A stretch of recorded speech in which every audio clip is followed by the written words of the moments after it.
ఓం గం గణపతయే నమ. ఓం శ్రీ మాత్రే నమ. ఓం శ్రీ గురుభ్యోం నమ. రవి బుధులు మేషరాశి నుండి వృషభ రాశిలోకి మారుతున్నారు. మేషం నుంచి వృషభం ఓకే. రవి బుధులు ఒకే రోజున మారుతున్నారు చూసారా. 15వ తారీఖునే రవి, 15th మే. అలాగే బుధుడు కూడా అంతే, 15th of మేలో వృషభ రాశిలోకి వస్తున్నారు. మిత్రక్షేత్రంలోకి వస్తున్నాడు బుధుడు. సరే, అది పక్క పెడితే 12 రాశుల వారికి మేషం నుంచి అలాగే మీనరాశి వరకు ఎలా ఉంటుందో తెలుసుకుందామండి. ముందు కన్యారాశి వాళ్ళకి మీ రాశ్యాధిపతి భాగ్యస్థానం ఉండమో 12th house లార్డ్ భాగ్యంలో ఉన్నాడు. అంటే అర్థం ఏంటి తెలుసా అండి? 12 ఇంటి వాడు 9వ ఇంట్లో ఉన్నాడు రవి బుధులు అన్నారంటే ఖచ్చితంగా మీరు ఫారిన్ కంట్రీస్ వెళ్తారు. ఉన్నతమైన విద్య రీత్యా ఫారిన్ కంట్రీస్ వెళ్ళి తీరుతారు. మీ సినిమా షూటింగ్ల రీత్యా, మీ పర్సనల్ పనుల రీత్యా, మీ సొంత పనులు అంటాం కదా, అది విద్య రీత్యా. అలాగే మీకు ఇంజనీరింగ్ విద్య కూడా వస్తుంది. ఇంజనీరింగ్ అంటారు సారా, ఆ విద్య, మెడిసిన్ విద్య, ఇలాగ భాగ్యస్థానం వృద్ధి అవుతూనే ఉంటుంది. ధన ప్రాప్తి కలుగుతూ ఉంటుంది. నాన్నగారికి చాలా బాగుంటుంది. నాన్నగారు ఫారిన్ కంట్రీస్ వస్తారు. బుధుడు, మీ రాశాధిపతి బుధుడు భాగ్యంలో ఉండడం వల్ల భాగ్యం, నిరంతర భాగ్యం వృద్ధి అవుతుంటుంది.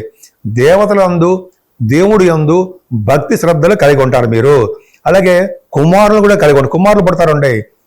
మీకు కుమారులు పడడం కాకుండా తండ్రి సొమ్ము, మీ సొమ్ము కలిగి ఉంటారట. అంటే నాన్నగారు డబ్బులు, మీ డబ్బులు కలిసి హాయిగా ఖర్చు పెడుతూ ఉంటారు. అది నేను చెప్పడం కాదు, శాస్త్రం చెప్తోంది. అది గొప్ప అదృష్టం అండి. మీ కులంలో అంటే మీ అరౌండ్ మీ ఫ్యామిలీలో మీరు మంచి ప్రఖ్యాత చెందిన వ్యక్తిగా తయారవబోతున్నారు. గౌరవ మర్యాదలు పొందబోతున్నారు. అలాగే రేబుదుల కాంబినేషన్ వలన తీర్థయాత్రలు చేయబోతున్నారు మీరు. అలాగే మీ వ్యాపారాలు అద్భుతంగా రాణించడానికి అవకాశాలు ఎక్కువ ఉన్నాయి. రఘుబుధులు ఉన్నారు, భాగ్యంలో ఉన్నారంటే వాళ్ళ జాతకం చూసుకోక్కర్లేదండి. అలాగే మీ తండ్రి గారికి కూడా ఆయుర్దాయం ఎక్కువ ఉండడము, తండ్రి గారికి అంటే ఆయుష్ కలిగి ఉండడము, తండ్రి గారికి ఆరోగ్యంగా ఉండడము, అలాగే మీరు చదివే చదువులు అద్భుతంగా ఉండడము. ముఖ్యంగా రఘుబుధులు దశమంలో ఉన్నారు, భాగ్యంలో ఉన్నారంటే వేదశాస్త్ర విద్యలో బాగా రాణించడానికి, సివిల్ సర్వీసెస్లో బాగా రాణించడానికి రవి వలన. అలాగే ఫైనాన్స్ విద్య, ఫైనాన్స్ అంటే మీకు తెలుసు కదండి, సిఏ సిఎంఏ ఇలా పాస్ అవ్వడము, అలాగే మీ మంచి మంచి ఉద్యోగాలు సెటిల్ అవ్వడము, మీ వ్యాపారాభివృద్ధి దినదిన ప్రవర్ధన అవ్వడం, ఇలా చెప్పుకుంటే చాలా ఉంటుందండి. రవి బుధుడు మీకు చాలా యోగవంతంగా ఇవ్వబోతున్నారు. కానీ రవి మీకు మంచివాడు కాదు, 12 భావాలకు అయ్యాడు. కానీ 9వ భావం నుండి రవి బుధుడితో కలిసాడు కాబట్టే మీకు యోగాన్ని ఇస్తున్నాడు. 10th house lord 9th house లో ఉన్నాడు. మీరు చేస్తున్నటువంటి ఉద్యోగంలో పేరు ప్రఖ్యాతులు పొంది తీరుతారు. పలానా వ్యక్తి అంటే మంచి పేరు ఉంటుంది అని అర్థం. నా పేరు డాక్టర్ వాడ్రేవ్ అన్నారంటారు అండి. మీరు మీ జాతకాలు చూపించుకోవాలనుకుంటే మీకైనా సరే, మీకు తెలిసిన బంధువులైనా సరే, ఎవరైనా సరే అండి, నా మీద నమ్మకంతో చూపించుకుంటే మీ date of birth, time of birth, place of birth 3 ఉండాలండి. 3 ఉంటే అద్భుతమైన ఫలితాలు వస్తాయి. చాలామందికి ఏంటంటే వీసా స్టాంపింగ్ అవ్వట్లేదని విదేశాల్లో అనుకుంటుంటారు. ఉద్యోగం రావట్లేదురా బాబు, ఉద్యోగం అని చాలామంది ఫోన్ చేస్తుంటారు కూడా చెప్పిన వాళ్ళందరికీ వచ్చాయి. నేను చెప్పిన తర్వాత వచ్చాయి. కొన్ని డేట్స్ పెడతానండి, ఆ డేట్స్ ప్రకారం వస్తాయి. ఉద్యోగాలు రావట్లేదని, లేకపోతే అక్కడ బిజినెస్లు, ఇంటర్నేషనల్ ట్రేడింగ్లో కూడా సక్సెస్ కాలేకపోతున్నామని, స్టాక్ మార్కెట్స్ వాటిల్లో కూడా మేము సక్సెస్ కాలేకపోతున్నామండి అనేది ఒకటి. అలాగే medicine Vidya, engineering Vidya, masters in law, ఆ విద్యలు వాటిలో కూడా మేము రాణించలేకపోతున్నాం. చాలా చాలా ఉండడానికి అవకాశం ఉంది. మీరు విద్యలో కానీ మీరు మీ ఏ పాట ఏదైనా పర్లేదండి. అంటే ఏ ఆస్పెక్ట్ అయినా, అదే వివాహం కావట్లేదనో, ఉద్యోగాలు రావట్లేదనో, అదే మ్యాచ్ మేకింగ్ అంటే వధూవరుల యొక్క జాతకాల పరిశీలన, అదొకటి మోస్ట్ ఇంపార్టెంట్ అండి. చాలామందికి నేను చూస్తుంటాను అలాగే. సో ఇదో విధంగా తక్కువ ఖర్చుతో చేస్తుంటాను. అది కూడా ఎక్కువ వేలకు తీసేసుకున్నాను. అదో పక్క పెడదాం. ఏదో ఒకటి ఇంపార్టెంట్ అండి మరి మనకి. సో ఈ విధంగా ఏ ఆస్పెక్ట్ అయినా సరే మీరు ఉంటే నాకు పంపించండి, నేనే డైరెక్ట్గా మీతో మాట్లాడతాను. అలాగే నేను షూట్స్లో ఉన్నా, లేకపోతే జాతకాలు చెప్తున్నా కబుక్క నేను ఫోన్ లిఫ్ట్ చేయలేకపోవచ్చు, మా మిస్సెస్ గారు మాట్లాడతారు. లేదా మీరు వాట్సాప్లో మెసేజ్ పెట్టేయండి, నేనే తర్వాత చూసి మీకు మెసేజ్ మాట్లాడతాను, మీకు ఏం కావాలి అనేది. ఫీజులు కూడా చెప్పడం ఎంత అవుతుంది అనేది, అది కూడా మనం దాంట్లో మాట్లాడుకోవచ్చు. సో ఈ విధంగా ఉంటుందండి, భయపడాల్సిన అవసరం లేదు. ఇంకా చెప్పాలంటే మీకు వాస్తు రీత్యా కూడా చిన్న చిన్న డౌట్లు ఏమైనా ఉన్నా, మీకు ఆల్రెడీ తెలుసు అనుకోండి, వాస్తు రీత్యా కూడా ప్రాబ్లమ్స్ ఉన్నా, డౌట్లు ఉన్నా, అది కూడా నేను చెప్పడానికి సిద్ధంగా ఉంటాను, ప్రాబ్లం లేదు. ఇప్పుడు మనం రవి బుధుల గురించి చెప్పుకున్నామండి. రవి కొన్ని రాసుల వారికి ఇబ్బంది కలిగిస్తూ ఉంటాడు. ముఖ్యంగా 11వ భావం అంటే రవి మంచివాడు కాదు కదా, కొన్ని కేంద్రపత్య దోషాలు, కొంతమందికి బుధుడు రవి బుధుల వారి కాంబినేషన్ చాలా ప్రాబ్లమ్స్ ఉంటాయి.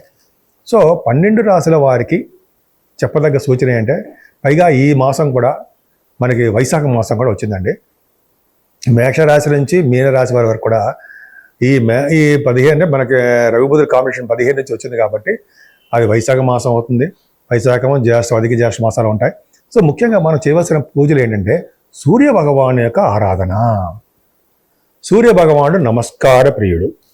అలాగే సూర్య భగవాన్ని ఎర్రని పుష్పాలతో పూజించడము, ఆదిత్య హృదయం చేయడము, సూర్య భగవాన్ చేయడం వల్ల అంటే సూర్య భగవాన్ నమస్కారం పెట్టడం వల్ల ఆరోగ్యము ఐశ్వర్య ప్రదాత కూడా సూర్య భగవానుడే. కాబట్టి ఒక్క నమస్కారం పెట్టడం వల్ల ఆయన ఎంతో సంతోషిస్తుంటాడు.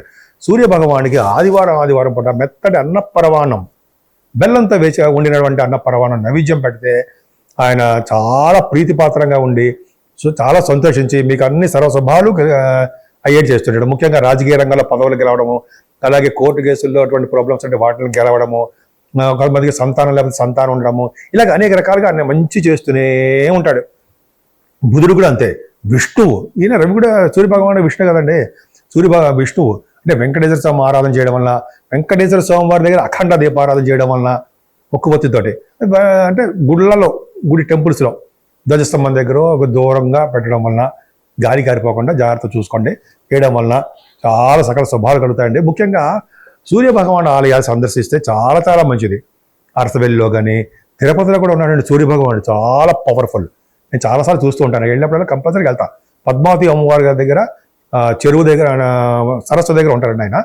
చాలా మంచి పవర్ఫుల్గా ఆయన సందర్శించుకోకుండా రాకండి. తిరుపతి వెళ్తే చాలా పవర్ఫుల్ ఆయన. సో సూర్య భగవాన్ యొక్క పవర్ ఉందంటే మనం పవర్లో ఉంటాం కదండి, అడ్మినిస్ట్రేషన్ పవర్ అంటాం కదా. రాజకీయ రంగంలో కానీ గవర్నమెంట్ సంబంధించిన వాటిలో కానీ ఎక్కడైనా సరే మనగాళ్ళే. వాళ్ళు ఏంటంటే హుందాగా ఉంటారు. వాళ్ళు హుందాగా ఉంటే రాజలక్షణాలతోటి బ్రహ్మాండంగా మంచి వాకింగ్ చేసుకుని బ్రహ్మాండంగా ఉంటారు. సో రవి బుధుల వలన మీకు బుధుడికి సంబంధించిన అమ్మవారి పూజలు, విష్ణు ఆలయాల దర్శనాలు, విష్ణుమూర్తి వెంకటేశ్వర స్వామికి తులసిమాలు సమర్పించడాలు, అలాగే వెంకటేశ్వర స్వామిని ఇప్పుడు మనకి మాసంలో కూడా మనకి మల్లెపూలు వస్తుంటాయి. మల్లెపూలతో పూజించిన, మల్లెపూల దండ వేసిన సూర్య భగవాను కూడా చక్కటి ఆరోగ్యవంతులుగా ఐశ్వర్యవంతులుగా శుభాలు చేకూరుతూ ఎప్పుడూ ఆనందంగా ఉండడానికి అవకాశాలు ఎక్కువ ఉన్నాయి. అంతేకాదండి, ఇలా చేయడం వల్ల రవి బుధులు పూజించడం వల్ల మీ వ్యాపారాల్లోనూ, విద్యలోనూ, భార్యాభర్తలకు అనురాగ బాంధవ్యంలోనూ, అలాగే భార్యాభర్త పెళ్లి కాని వారికి పెళ్లి అవడంలోనూ, సంతానం లేని వారి సంతానం, ఇవన్నీ కార్యక్రమాల్లో కూడా సూర్య భగవాన్ రవి బుధుల కాంబినేషన్ ఇంపార్టెంటే. సూర్య భగవాన్ని పూజించిన వాడికి ముఖంలో ఫేస్లో ముఖంలో తేజస్సు ఉంటుందంటారు సరే, అలా తేజస్సుగా వెలిగిపోతూ ఉంటారు. ఈ విధంగా మీరందరూ కూడా బాగుంటారని రవి బుధుల యొక్క అంటే సూర్య భగవాన్ నారాయణుడు విష్ణుమూర్తి యొక్క ఆశీస్సులు ఎప్పుడూ ఉండాలని, నేను మీ మీద మీ కుటుంబ సభ్యుల మీద ఆయనకు ఆశీస్సులు ఉండాలని మనస్ఫూర్తిగా కోరుకుంటున్నాను.